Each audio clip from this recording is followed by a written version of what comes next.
What if I told you that some of the most powerful people in history, emperors, philosophers, warriors, and visionaries, started their mornings in ways that shaped the world?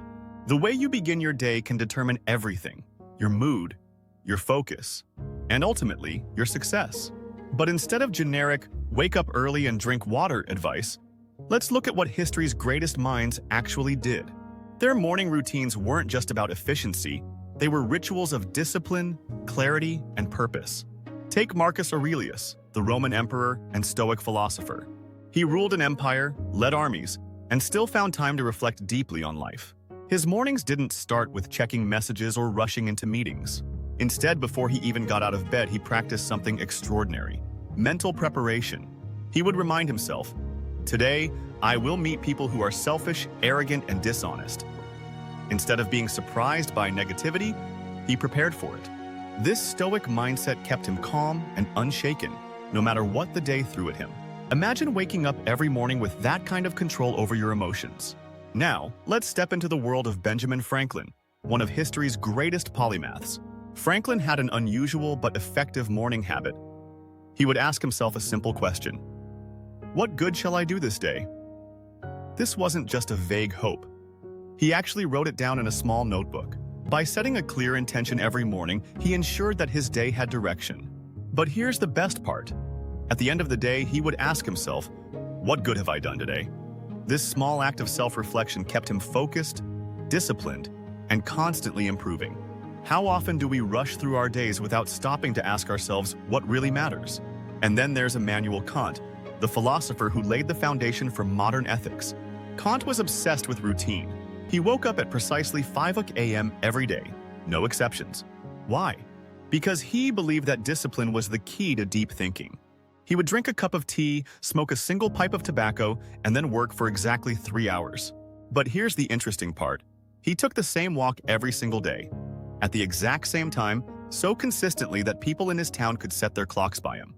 To us, this might seem extreme, but for Kant, it was the key to unlocking some of the most influential ideas in history. He believed that structure created mental freedom.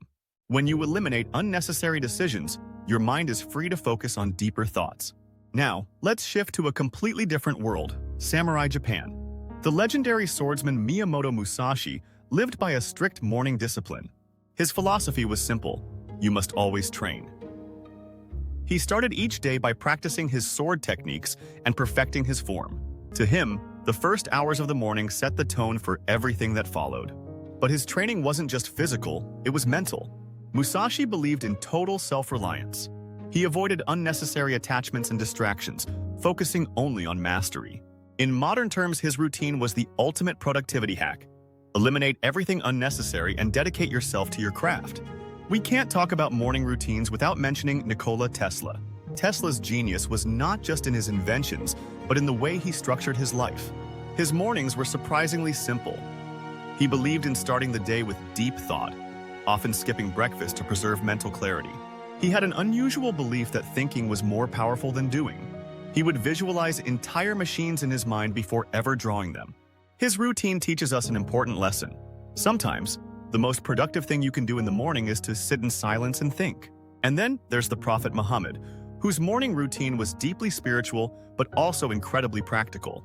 He began his day before sunrise, waking up for Fajr prayer. This wasn't just a religious act, it was a moment of stillness, reflection, and gratitude. After prayer, he engaged in physical movement, often walking or stretching. He believed in starting the day with cleanliness, brushing his teeth with a miswak, a natural toothbrush. And one of his most powerful habits?